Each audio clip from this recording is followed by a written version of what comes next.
But you put down who you got. I am putting down who All right. I have. My problem is the way you're wording it is scaring me. All right. We got our picks? Yeah. All right. Number 2, 3, 2, 1. John Okay. Cena. Okay, our Okay. last two guys are the exact same. Okay. I don't think there's any argument here. No. What's going on, ladies and gentlemen, and welcome back to the Hardcore and the Casual podcast. I'm your host, Justin, and on today's episode, I'm joined by Tyler. Yo. We're outside today. We changed the scenery up, but we're out in my little tent in the backyard. Got some Halloween decorations set up, if you notice anything in the background. So we're outside. We're doing a top 10 list for our favorite WWE champions, not just the WWE title, though. IC title counts. U.S. title counts, world Any title, champ in wrestling. women's champ, NXT, even AEW. We're just picking our favorite champions since we started watching, basically. For me personally, I don't know what he's going to do, but for me personally, there's no Stone Cold, Hulk Hogan, Bruno Sammartino on my list because I never watched those guys. I don't have that kind of a relationship with them in the way that I do with some of the newer people. So those are my favorites. I have them all written down right here. We're going to get into it. You want to start off right now? You got anything else you want to say before we start? All right. So going down the list, we're going to go number 10.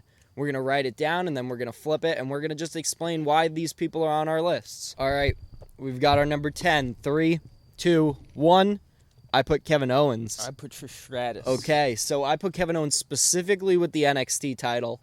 I think his NXT title run was phenomenal. I think him coming up to the main roster and fighting John Cena, stomping on the U.S. title, everything he was doing in NXT, the way he won the title against Sami Zayn just by beating him up until the ref just had to call it. I think his entire run was great as NXT champ. I think it was the highlight of NXT, honestly, in my opinion. I have Kevin Owens at number 10. I think there are definitely champions that have been better than him, obviously, as he's number 10. There are at least 9 people better. But Kevin Owens, strong start for our list. You picked Trish Stratus. Why do you have Trish Stratus ranked at number 10? I solely put her on the list for number 10 because she is a backbone to the women's division. She is. Her and Lita were the ones who really started the push for women to get more representation in the WWE. And the only reason I chose Trish over Lita is because Trish wrestled a little longer than Lita, and Trish came out of retirement recently, it was, right? Yeah. I definitely think that is a good pick. One of the backbones of the women's division through the mid-2000s. I mean, that's a really good pick. Trish Stratus and Kevin Owens are number 10 picks. Now we are going to move up. We are going to do our number 9 picks. For our number 9 picks, 3, 2, 1. I put the Usos at number 9 for the tag team titles. You got Brock Lesnar. Yes. You want to explain why you got Brock? Well, I chose Brock purely because he is a dominant figure as a champion. Champ or not, he was a very dominant figure, and I think he held the Universal title well, and I thought he had no problem moving around the ring and handling his opponents without a problem. For Brock Lesnar, I don't have Brock Lesnar on my list, only because I'm not the biggest fan of guys that just win the title and disappear for months, but I will say that Brock is probably the most special case. Brock is the only one that has ever actually made me feel like, okay, now this is a bigger deal because he's not showing up. But at the same time... But that's why he's also ranked 9 on my list. Yeah. He's not higher. I know what you mean. Brock Lesnar, he was a great champion. I think his run with Suplex City, beating John Cena for the titles and then holding it all the way until Mania. 13 suplex to beat him? So I think that was like... prime Brock Lesnar as world champ. I think his Universal title runs were a little bit more stale because he was basically just redoing the entire thing over and over again. But yeah, that's just why I don't have Brock on my list, but I do see him as a good pick for a top 10 ranking for best champions or for favorite champions. Yeah. Personally, I put the Usos at number 9 because the Usos are one of the greatest tag teams ever. The New Day would have made this list if the Usos never existed, for me. But the Usos were the coolest thing in wrestling when they went on their heel run. Yes. And they started wearing black and started acting like gangsters and like I think it could doing also rap just battles. be different. I think the New Day could have beat the Usos even if Big E was still around wrestling now. Like, he's not retired, but who knows where they could have been the last 2 years. Yeah, but I mean the Usos are split up now, so they're not really. I don't think that's ever gonna be something that happens again. I think that was the rivalry of the year in 2019 was the Usos versus the New Day. Probably 2018 too. They redid it over and over and over again because it was so great every time it happened. Their Hell in a Cell match against the New Day was awesome. But yeah, the Usos, and now with their representation in the Bloodline story, winning the double champion status, going on to become the longest reigning tag champs of all time, and all doing it while both of them were just studs. Yeah. Both of them were like the epitome of tag team wrestling. They're twin brothers. They are on the same page all the time. They were in the biggest storyline of the WWE from 2020 all the way to 2024. It's the Usos, man. Number 9. I think that's just a good pick for them. You might be a little surprised by me, but we'll see later on down the line. Okay. All right. Moving on to number 8. For the one that I put down for this one, it is judging by stuff that they did mainly before I started watching wrestling, but it is stuff that I went back and started watching later on. Like, I went back and watched a lot of this guy's stuff later on after, but I didn't really witness his title, like, the best title runs of his. So...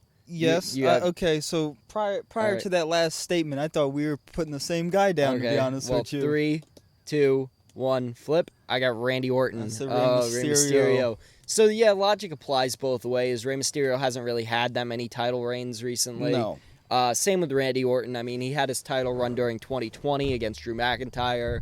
But other than that, I'm mainly talking about Randy Orton 09. Like 2009 heel Randy Orton, slimy, slippery Randy Orton. That Randy Orton might be coming back soon. Kevin Owens attacked Randy Orton on SmackDown the other day.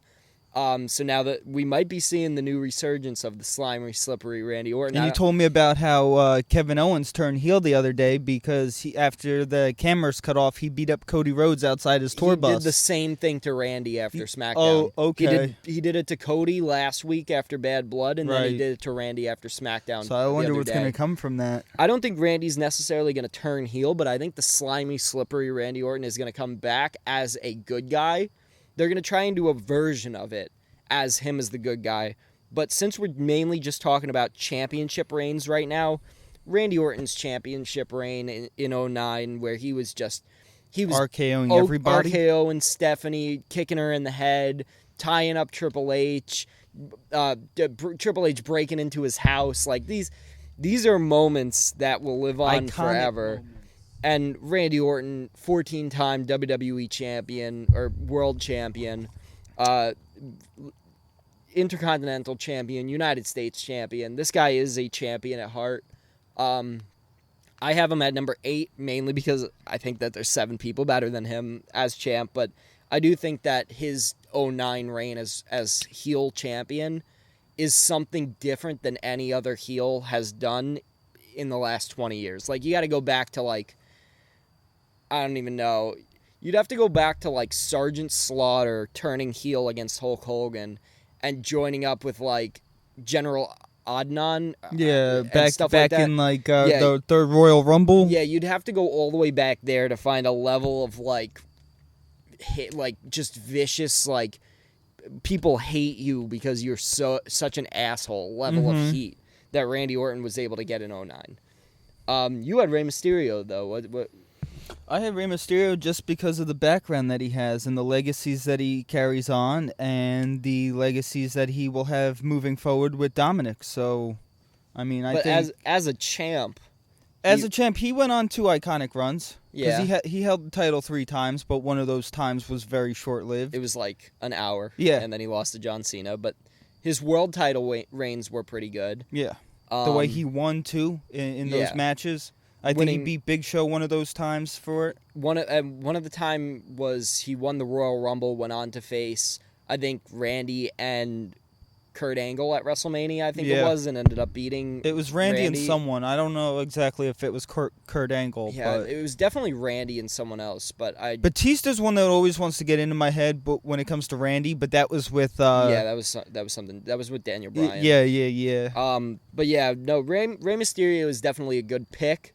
He was an influential champion, I would say. I don't think I'd put him any higher than 8. Yeah, he broke people into the scene that probably would have never gotten an opportunity. And he's if bringing he the didn't get it. luchadors up. Exactly. Lucha Libres. And just smaller wrestlers in general. Yeah, I mean, he was yeah. the resurgence of, like, the And entire he's- WCW crowd coming to WWE was the resurgence of smaller And wrestlers. he's probably the veteran to the high, flips off the top Yeah, rope and yeah. all that high jumping and shit. I mean, that was his thing for a long time. It Yeah. was like, you had The Rey iconic Mysterio, 619. and then, I mean, all the rest of the high flyers were kind of mid-carders, winning Yeah. like European or Cruiserweight titles, and then you just had Rey Mysterio winning the World Heavyweight title. It was something special at the time. All right, moving up, number 7. All right, we got our number 7s locked in. 3, 2, 1. It's a little upsetting to have him this low. You down have for Randy. me. I have AJ Styles as WWE champ. So you want to talk about? I just had Randy Orton in my last pick. So if you want to give your opinion on him now, Besides the fact, you pretty much touched on all the good points for Randy. The only thing I could add is just the way he carries himself and around the WWE, and all the upcomers now that would be considered veterans to have learned from Randy. such as Cody Rhodes. Yeah, and and look where Cody is now. even people like Bray Wyatt Yep. learned a lot from Randy. But I definitely think he was a good champ. No, we didn't get to watch his first title reign back in 2009. I mean, we probably went back and watched it, yes, but to watch it live, no. I remember watching Randy Orton's title run versus John Cena and Daniel Bryan, Yes. and being the slippery, slimy, like cashing in Money in the Bank against Daniel Bryan after he just won the title. Yeah. That stuff was all great too. It wasn't as slippery and slimy as he was back in 2009, but No, because in 2009 he was small, thinner. He was no hair. yeah, So baby oil, bald Orton. slippery, slimy. I have AJ Styles at my number 7, mainly because when AJ Styles debuted in the Royal Rumble in 2016, it was like game changing for me. Like that was the moment where I was the most into wrestling. Was that moment? AJ Styles walking out at number 3. At that point, I was like, I'm sold. This guy's like the GOAT. Yeah. I had already known him from TNA. I watched some of his stuff with Aces and Eights. I knew about his Bullet Club run in Ring of Honor and New Japan Pro Wrestling. Finn Balor had already just jumped over to WWE, so I was learning more about the Bullet Club, Finn Balor's version, and then AJ Styles' version. I was hearing about the OC, Carl Anderson and Luke Gallows are also going to be coming back to WWE. Oh, nice, because they came back for a all little at bit the- with AJ basically Styles. at the same time. Oh, AJ's out too? No, like AJ came back January of 2016, or he debuted January of 2016. Yeah. Carl Anderson and Luke Gallows debuted 2 months later in March.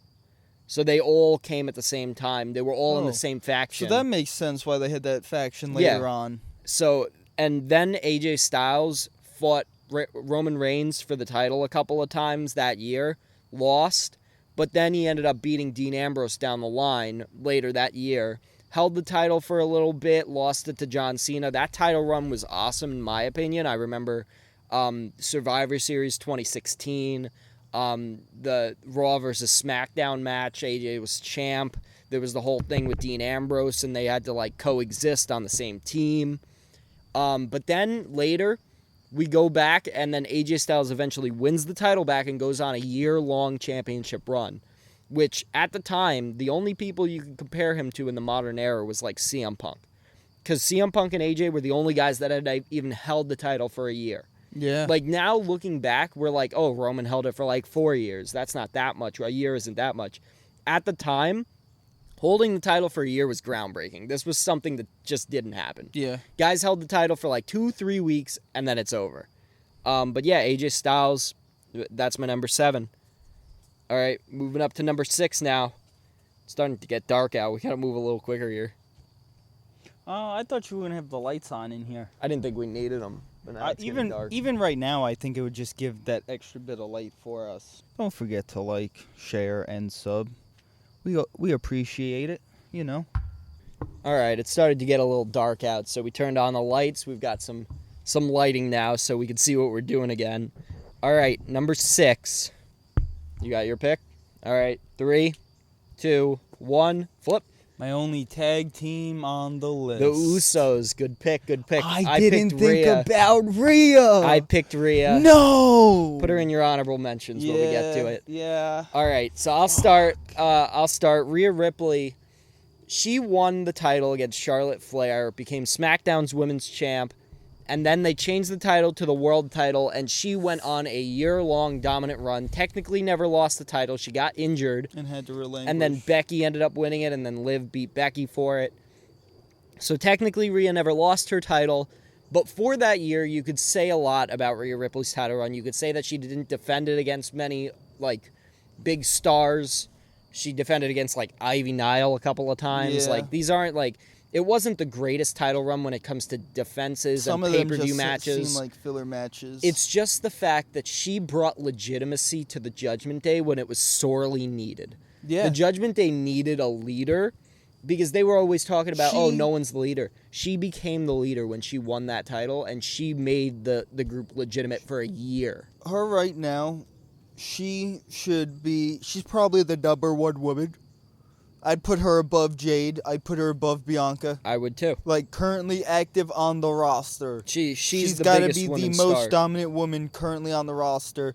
You could throw Nia Jax in there too if you ever threw them head to head, but Nia Jax didn't hold the title like that. Well, Rhea beat Nia during her title run. Exactly. But yeah, no, Rhea Ripley has legitimized the women's division, legitimized the Judgment Day, legitimized Monday Night Raw. She is one of the she is the woman that makes me want to go, okay, I got to watch every segment that she's in. Not a lot of wrestlers in general get me to do that. Yeah. Like, we're talking, like, you got to be like the main event, CM Punk, Drew McIntyre, Cody, Roman. Those are the guys where I like, okay, I need to tune into every single segment you're in. But then there are guys that I'll be like, okay, I really like LA Knight. I didn't watch his match against Carmelo Hayes on SmackDown the other day. No. It's whatever. Rhea Ripley's one of those people where it's like, I got to tune in every week and watch what she has to say. Especially when she was injured and we were watching the live reactions and we called it that she was coming back. Exactly, and we watched her come back on Monday Night Raw. Rhea Ripley, easy number 6 pick. You have the Usos. I already ran down a lot of the Usos earlier. If you want to add anything. Besides their multi-title runs, and they hold the record now for longest tag team title, right? Yeah, they do. I don't think that record's going to get beat for a while. I don't know. The only tag team I could see even getting close would be the New Day. They're not going to ever again. I don't think so. Exactly. So that's why I have the tag team on the list. I don't think their record will be broken for at least 10 years. Yeah. If it will be. I think, like, the Creed brothers have a shot. They're an up-and-coming tag team that looks very promising in the division. But I wouldn't put it past the Usos to take care of the Creed brothers. I don't think the Usos are going to be back together as a full-time tag team for a while, though. It makes sense. Jay's IC champ. They might come back together for a little bit to fight the new bloodline. Yeah. But I don't think it's going to firmly be like the Usos are back, like they're going for the tag I'll tell you right now, titles they'll for a probably give while. each other looks and stuff like that. It'll be like we have a common enemy. Yeah, like we're on the same page, but we're not on the same page. Yeah, we still got problems. There's still unsettled business, stuff like that. But the Usos is a very good pick for number 6. They would have been higher on mine, but I just had a lot of people that I thought of that I was just like, okay, these people had me enamored with them. Yeah, I had to put top dogs. Like, respect is definitely earned. Yeah. So, you'll see my top 5. Yeah, which we're about to get into. It won't be surprising, to say the least, for my top 5. I think one of my top 5 is going to be surprising. One of them, if you know me, obviously I was going to have this one on my list. But then one is going to be super surprising. But yeah, we can move on to number 5 now if you want. We're All good. right. We're good. Number 5. 3, 2, 1. I put MJF at number 5. You have Oh, Seth I went with Rollins. Seth Okay. Rollins. Okay. MJF. I love MJF. I loved MJF honestly a little bit more on his run to the title, but then winning the title, having William Regal turn on Jon Moxley, having the matches against Jon Moxley, Bryan Danielson, Adam Cole, Samoa Joe, the pillars of AEW, The devil. the whole devil character. MJF went on an iconic AEW title run for an entire year last year. I love MJF. He is my favorite wrestler right now, currently, in either company. And his title run probably could have been a little bit better, but at the same time, for what it was great. It fell off. The wheels kind of broke off towards the end. Was he defending his title almost like every week, or was it just random? No, he was defending his title at every pay-per-view. I mean, Okay. people don't give him enough credit for how much he was active during that run. Yeah. The wheels fell off at the end with Adam Cole getting injured. They had plans. They had to change their plans because Yeah. Adam Cole broke his leg. Adam Cole actually just came back the other day. He was out for almost a year. Wow. But the other day at Wrestle Dream, Adam Cole made his return. They're going back into the feud with MJF now. But his title run with the AEW Championship was the stuff I live for. He got to finally be the cocky champion where everyone knew he was the guy now. And he was the guy. There was no one else in the company that was pulling in the views that he did, that had the attention that he did. He was the champion in the same way that Roman was champ in WWE. It was the only choice. There was no one else that could even take the title from him. Yeah, his only choice, give him the title, let him run with it until there's better competition. I mean, what else are you going to do? Exactly. You're not, you got one guy that puts all his blood, sweat, and tears into the thing, and he's champ. Good, he should be. Any guy coming up who hasn't put any work in yet, they shouldn't even get a chance to run for the title. And they definitely shouldn't beat someone like MJF in their first match or first championship match. Exactly, and that's what AEW is known to do at this point. Just bring someone in, give Just them throw a a title. bottom tier guy into the champ or whatever and try and make it seem like it's bigger than what it is. Yeah, but you pick Seth Rollins. Let's hear it, because Seth Rollins may or may not show up at some point on my list. So for me, with Seth Rollins is I go back to the Architect days, the Architect Fringe, where it was just before the Authority. I was a big fan of Seth on his own. He held titles very well. He defended titles very well. And he would have been slightly higher up on my list if he didn't decide to backstab Roman and Dean Ambrose. But that wasn't during his champ. We're trying to keep it to just as the championship reigns that he had. Yes. There can be stuff that leads up to that, which that did kind of lead up to it. Breaking up, winning Money in the Bank, winning the title. So that was an aspect of what made him champion. But purely just from his championship form, Seth Rollins was the guy, man. Yeah. He was, when he was the Architect, he was the guy. Triple H thought he was the guy to be the face of the company, hold on to the title, and just defeat everybody. And a lot of the time he had J&J Security around, so Jamie Noble and Joey Mercury. Yes. Who we see backstage now, they're still around. But at that time, it was smart of them to put those guys with him, because he wasn't meant to be at that point this guy that can just beat anyone. He was meant to be the guy that was put in place that wasn't ready for that, but still was winning. He was supposed to be that, the slimy, slippery Seth Rollins. Yeah. And that gave him more legitimacy to later on down the line prove that he was good enough to beat a Brock Lesnar without help, which he ended up doing, winning the Universal title, having runs. Mm-hmm. And his run with the World title just last year. Yeah. Great run. He had it for almost a year. Just over a year, right? He beat almost everyone on Raw and some guys on SmackDown. He beat AJ, he beat Finn, he beat Drew. He was supposed to have the match against Punk, but he wrestled people on Raw all the time. Yeah. He went through the entire roster, Sammy, Jay, everyone. He took everyone on, beat them all. And honestly, I think his world title run brought legitimacy back to Monday Night Raw. Yeah. What else did they have over on Monday Night Rhea Raw? Ripley. It was literally just Rhea Ripley and Seth Rollins for Seth a and the year. Judgment Day for a while. Like, Cody Rhodes was even on Raw last year, which I forgot about because Cody Rhodes didn't really do much on Raw last year. I mean, No. it was all just to set up that he was eventually going to go back for Roman. Yeah. So he didn't really do much on Raw other than fight the Judgment Day or talk to Seth Rollins every once in a while about how he's going to eventually fight him again. Yeah. But, yeah, no, it was Seth and Rhea for the longest time. But, all right, I think we can move on to our number 4 picks now. It'll be close enough to the correct spelling. All right, 3, 2, 1. Number 4. Woo! I got CM Punk. You have Charlotte Flair. I knew Charlotte Charlotte was Flair. going to show up on your list. She's not on mine. I think that 14 title wins with like 8 of them all coming within the same year is kind of sus. Going back and forth with Sasha was not my favorite portion of the WWE in 2016.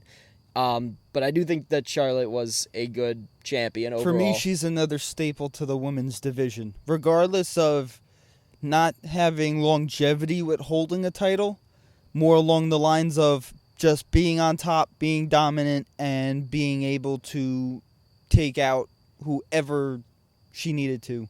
I mean, 14 world titles. That really meant that like Yes. the WWE saw her as like, if something goes wrong, you put it on Charlotte. We'll just give it back to Charlotte no Yeah. matter what. Like, and it'll oh, bring we're- a little legitimacy back, and then we could have someone beat her, and then that'll bring legitimacy. It's the same thing that happened yeah. with Rhea Ripley. Rhea Ripley beat Charlotte to bring legitimacy to Rhea Ripley. Even after Charlotte had already beaten Rhea 2 years earlier at WrestleMania for the NXT title, beating her for the SmackDown title was what made Rhea such a big deal last year, was the fact that she overcame the Charlotte obstacle. Yeah. So I can understand why Charlotte would be number 4 on your list. I have CM Punk as number 4 on my list. World champ for over a year. He was the reason why the WWE was brought back from the brink of collapse. Because from 2008 till 2011, there was a real down period at WWE. Not a lot of people watched, and the people that watched didn't really enjoy it that much. This was the time that the Nexus fell apart. This was the time where all of the worst decisions in wrestling were being made.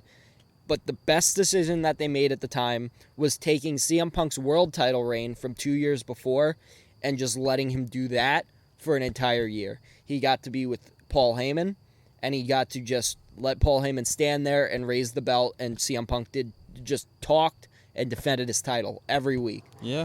And this was the champion that was the champ while I got into wrestling. Like, when I started watching wrestling, CM Punk was champ. He then went on to lose to The Rock and then leave the company later on. Which, I mean, I'm not looking at it from like a full career perspective. I'm looking at it just from when he was champ. And his title reign for that year is what kept me invested. Him against Ryback in Hell in a Cell is literally the first pay-per-view I ever watched for WWE. Yeah. So he holds a special part in my heart as champ. Then going on to introduce the Shield in the very next pay-per-view with the Shield attacking him, Cena and Ryback, in that match at Survivor Series. CM Punk, and then being in the story with The Rock, which was the storyline of the year, basically. Yeah. Rock versus Cena. CM Punk was a big part of that story, going on to face The Undertaker right afterwards. CM Punk's world title reign, or WWE title reign, 2011, 2012, into very early into 2013. CM Punk. That's all I got to say. You got anything else you want to say about Charlotte before we move on? No. Woo. Woo. All right. Number 3. We're moving on to number 3 now. This is where people are going to be like, what? Like, how did he make it onto the list? No, I guarantee you no one will question my top 3. They might rearrange them, but I think older heads would see these top 3 as a reasonable top 3. All right. I got mine. Mm-hmm. 3, 2, 1. For number 3, you have Triple H. I have The Miz as IC champ specifically. This is the one. You said Gunther was going to be the IC champ that I put on my list. No, it was The Miz. Oh, that's right. He has So- held it so long. So The Miz is probably, in my opinion, the greatest Intercontinental Champion of all time. You could argue Gunther. You could argue the Honky Tonk Man. You could argue Chris Jericho for holding it the most amount of times. But The Miz is the reason why the He Intercontinental put Champion... spotlight on it. Exactly. Like, his stuff on Talking Smack with Daniel Bryan. I didn't think about it when it came to, picking these 10. Yeah. How some of these people had just a big impact on the title itself. Like, they didn't even have to hold it for a long period of time. Exactly. They just brought limelight to it. Like, they brought the spotlight. They made that title pop off and make it feel like it's actually a top contender for a title. And I mean, The Miz, as IC champ, he held it like 8 times. He's also held it for like years at a time. yeah. He brought legitimacy to it. His IC title runs facing Cesaro, Kevin Owens, and Sami Zayn in a fatal 4-way match. The Miz really learned how to become a better wrestler as IC champ. Yeah. His promos were elite as IC champ. His WWE title runs are not what I'm talking about right now. They weren't that great. But his IC championship reign changed the IC championship. It was not relevant for the longest time.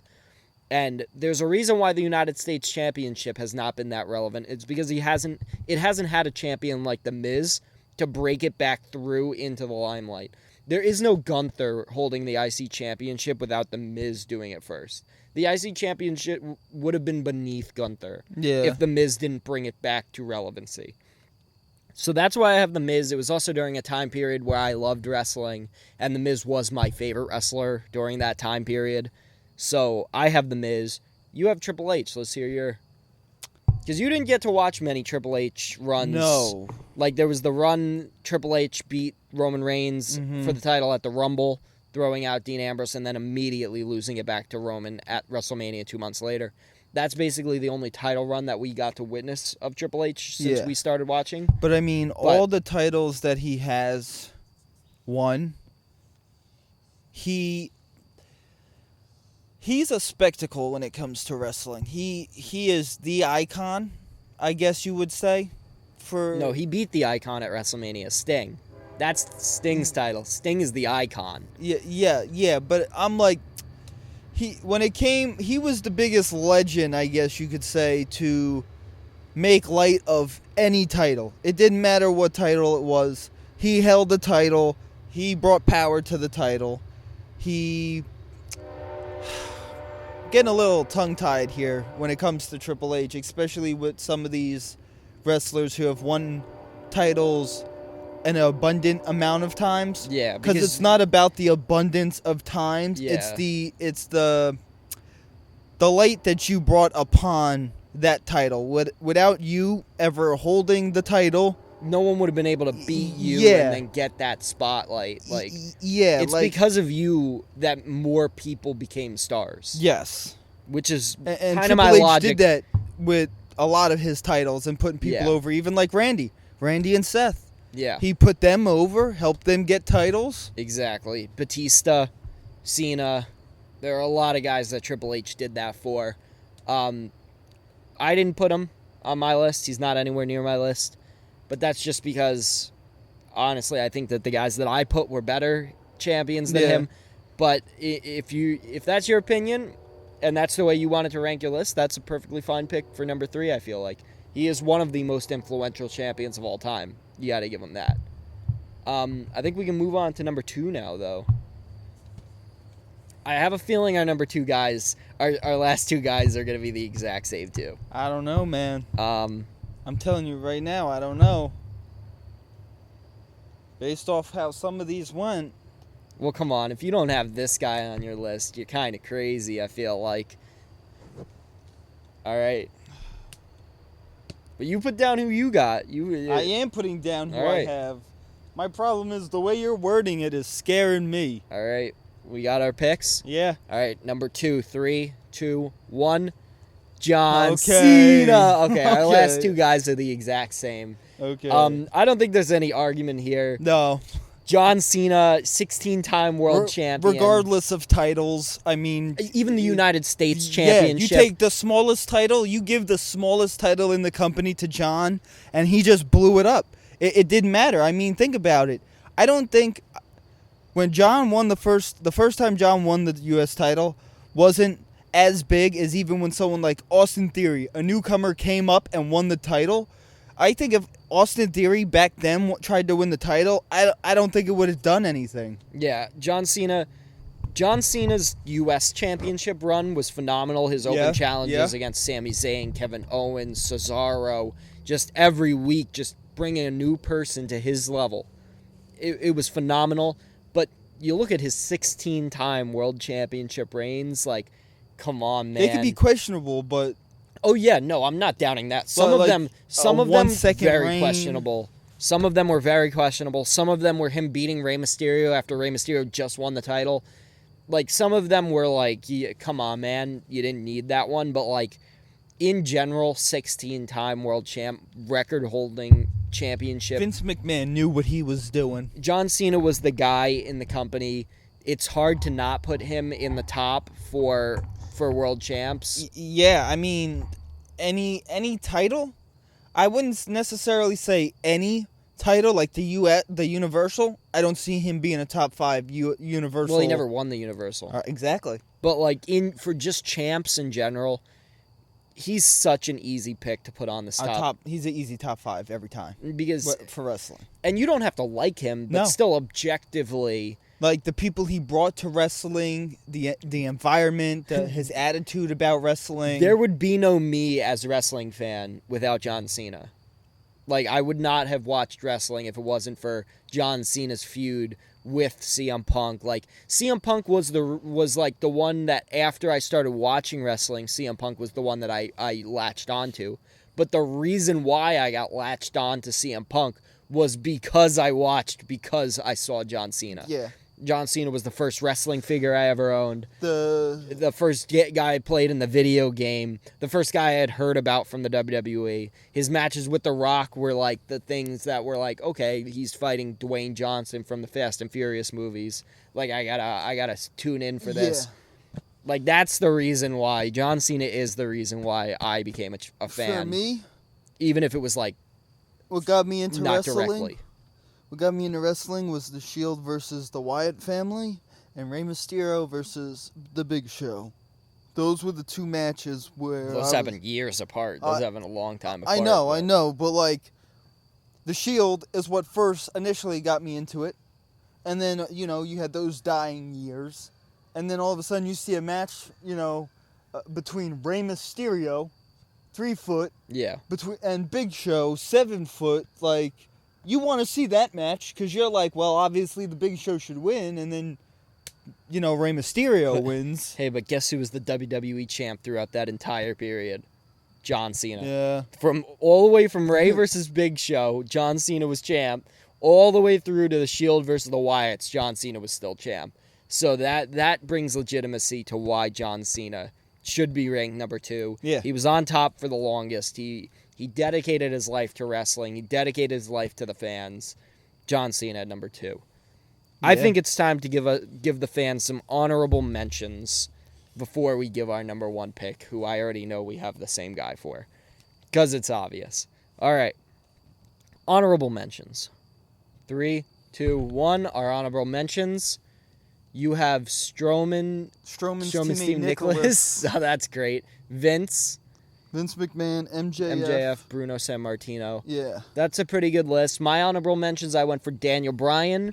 I went for Daniel Bryan because his actual title reigns weren't necessarily my cup of tea, but his journey to the title and then winning the title at WrestleMania 30, that's the stuff of legends.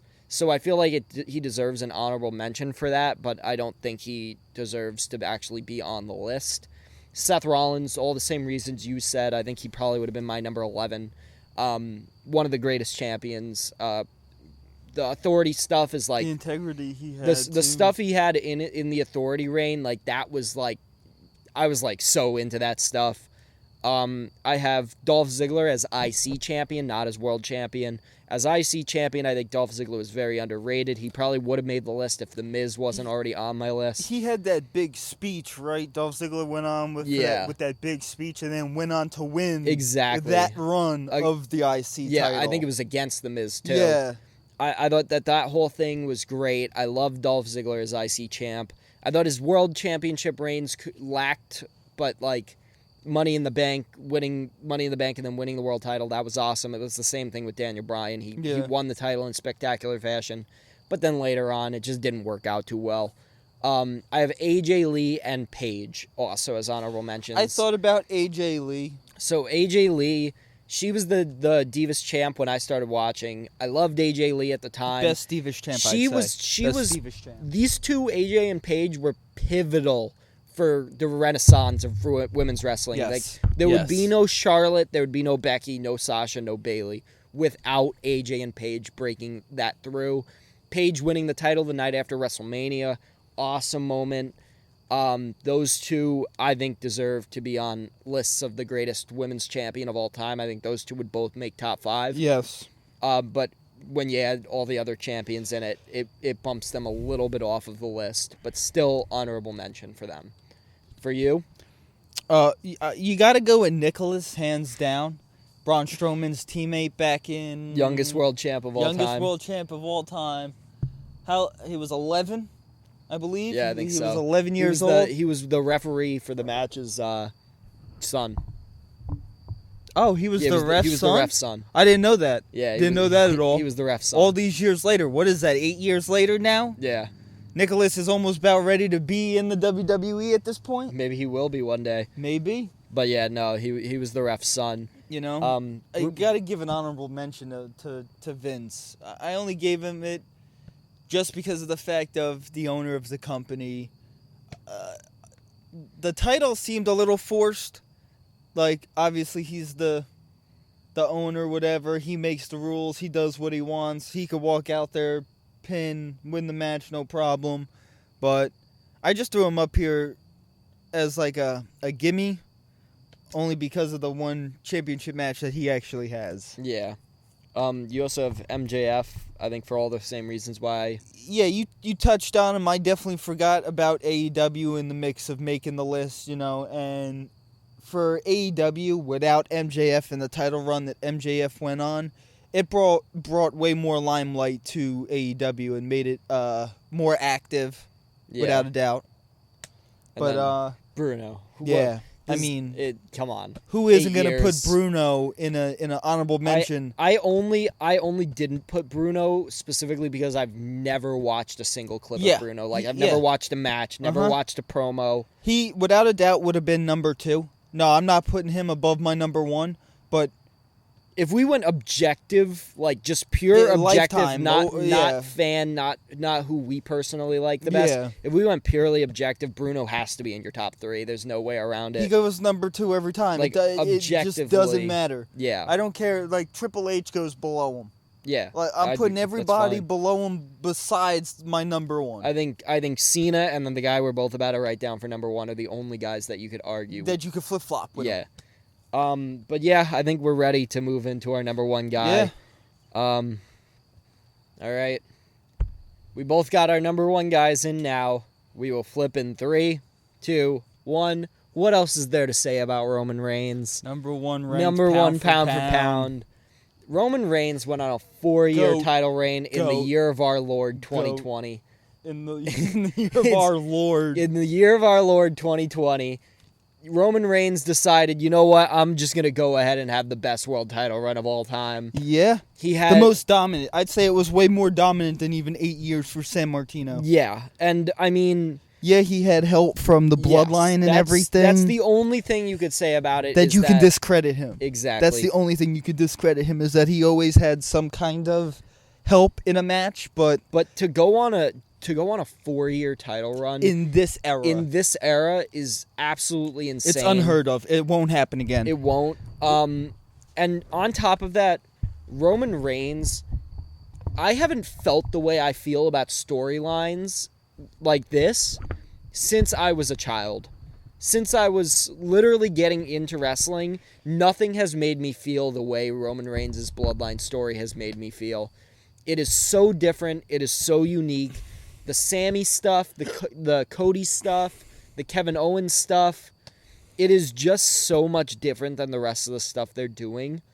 And it is so great, and it was so great while it lasted. You're not going to hear me say that it should have went on for longer. I think that it ended at exactly the time it needed to end. Yes and no. I think if anyone was to do it and WWE wanted to do it, it would have been Roman Reigns to go on and break San Martino's record. Well, yeah. But I feel like also you could also say if there was anyone that was going to stop him from doing that, it had to be Cody. Like there was no one else. Or The Rock, but that's... No. The Rock should not be winning a WWE title in the year of our Lord, 2024. In the year of our Lord. It should not happen. The Rock We're in 2024. Yeah, I know. Listen, ever since COVID started, we've been praying to the Lord that it stops. So yeah. We're still in the year of our Lord. It is 2024. The Rock should not be winning a world title. Anyone on the roster that is actually active that could have beaten Roman, it's Cody. No one else could have done it. There's no other choice. I mean, you could argue Sammy back when he was, but no. Only because of the storyline that they were in. The Honorable Uce, but and it's all these stories were great. And if it's not Cody, it's one of the Usos. So it's the Usos teaming up, but they don't even want that title. They don't want to be tribal Jey chief. Uso So never convinced me as champ. I was never convinced that Jey Uso as a singles champ, no, I don't see either of them. But Cody Rhodes was the guy to beat him. But for the 4 years that Roman Reigns was on top, he beat everyone. Yeah, we're talking Bray Wyatt with or without the Wyatt, the bloodline. Bray Wyatt, Braun Strowman, Daniel Bryan, Finn Balor, Brock Lesnar, Goldberg, Seth Rollins. No, he never beat Seth Rollins. Oh, that's right. Seth Rollins beat him by DQ at the Royal Rumble. That's the only time they faced. So technically, he hasn't beaten Seth Rollins.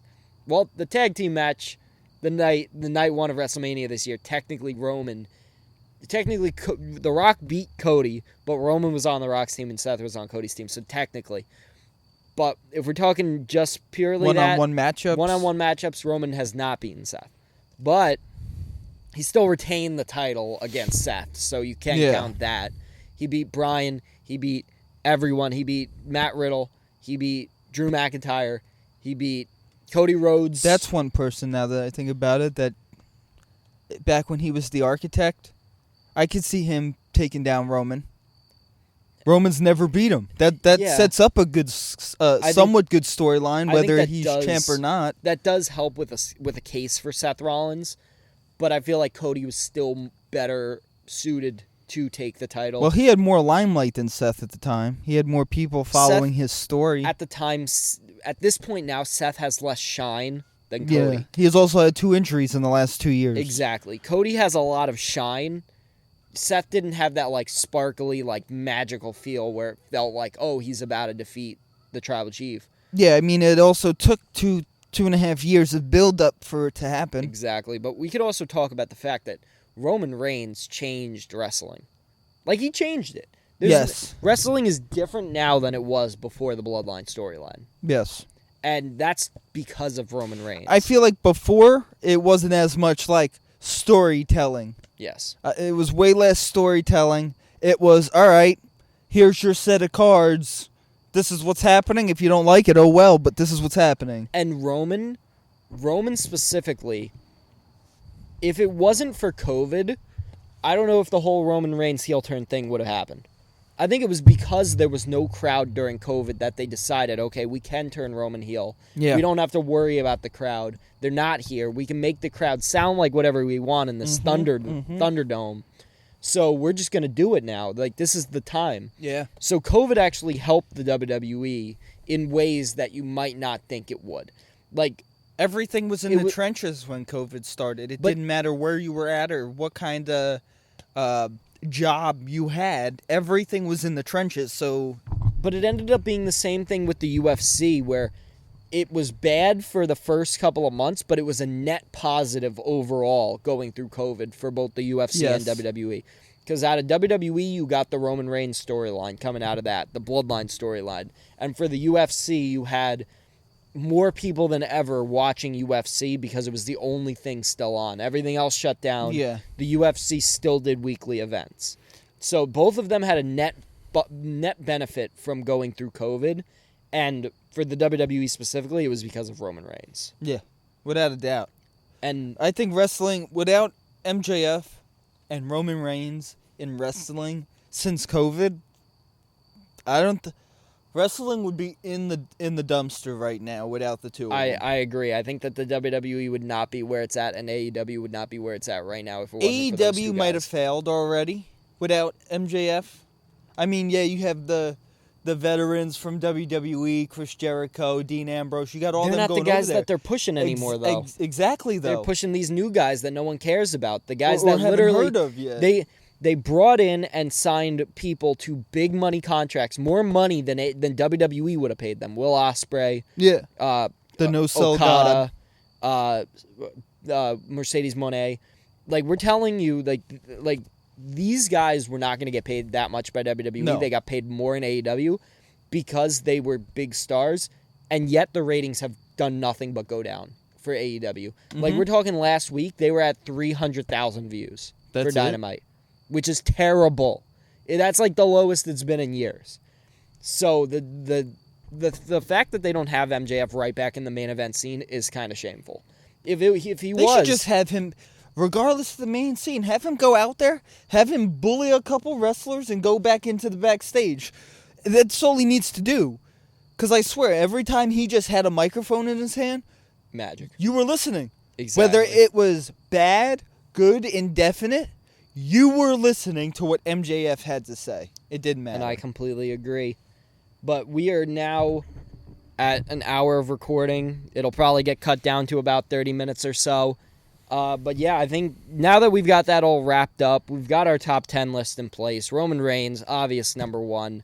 Thank you for coming on, Tyler. Do you have anything else to say before we sign this podcast off? Nope, just wish I had a little more time to arrange the list and get a little bit more knowledge into titles like you had, where you had certain wrestlers with a certain Like a specific title reign? title run. Yeah. I wasn't thinking that deep into it, more about like how iconic they were when they had their title, what kind of spotlight they brought to the WWE. I wasn't thinking the way you were thinking. Well, this was the first time that we have done this on this channel. It is something different. It is something new, something unique. We will do this more. We will do different topics each time. Hopefully we'll get Jake involved. We'll change up the scenery every once in a while. I enjoyed doing this out here. We've been trying to change the scenery a little bit recently. But we could do this podcast wherever. We could go fishing. We could go play pool over there and do it. We're going to figure out some new stuff to do with this podcast. We're going to figure out some new games to play. And I hope you guys enjoyed this episode of the Hardcore and the Casual podcast. If you like this new game that we're doing, let us know what you'd want us to do next. What kind of a category you want us to do next for ranking our top 10s. Thank you, Tyler, for coming on and being a part of the Hardcore and the Casual podcast again. No problem. I try to be. I mean, I'm here every day. I show up. I show out. I might not always win, but I'm always here. Well, this time, this is one kind of thing that you can't lose at. There are no winners or losers unless we Nope. want to make a winner and loser. You know what? Put in the comment whose Who do you list think you had, like better. Yeah, who do you think had the better list? Whose list did you guys like better at home? Make sure that we give Tyler another loss on this channel. Right. Thank you guys. No wins. Nope. All defeats. Yes. 2 ties. And it's very enjoyable to watch. You're the underdog, as I've been saying this whole time. every People time love you. Every time you've said that at the beginning of a podcast, I've won. That's why I save it until the end. Got Thank you guys for watching the Hardcore and the Casual podcast. Thank you for Tyler for being a part of it. I've been your host, Justin, and peace out. Peace. Don't forget to like, sub, and share.